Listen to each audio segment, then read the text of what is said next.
একটি অনুষ্ঠান এখানে অসম্পূর্ণ থেকে যাবে।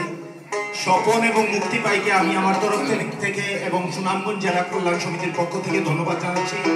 তারা অত্যন্ত কষ্ট করে এত গুণিয়ে এই শিল্পীকে আমাদের মধ্যে উপস্থাপন করছে, তাদের জন্য একটি জোরে করতালি দিই।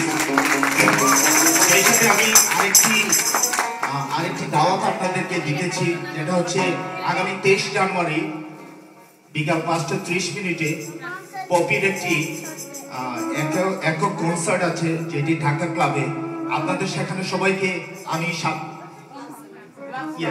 ক্লাব সনামে আমি আপনাদের সবাইকে সেখানে উপস্থিত থাকার জন্য বিনীত অনুরোধ করছি। ধন্যবাদ।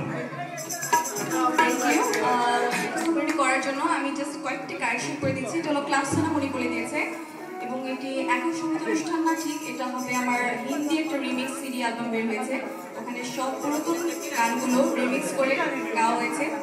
আমার ভোকাল রিঅ্যারেঞ্জ ভেরি মাচ, এগুলো সবগুলোই মিউজিকগুলো আমরা পরিচিত, কিন্তু এগুলো জাস্ট আমরা একটু রিমিক্স এবং আমার ভোকালটা জাস্ট ওখানে দেওয়া হয়েছে। সো ওটার রিলিজিংটাই হবে ক্লাব সনামে। আপনারা যারা উপস্থিত থাকতে চান অবশ্যই আপনাদের সবাইকে ইনভাইট করছি, আমাকে যাবেন এবং আমাকে ওখানে গিয়ে আশীর্বাদ দোয়া দিয়ে আসবেন।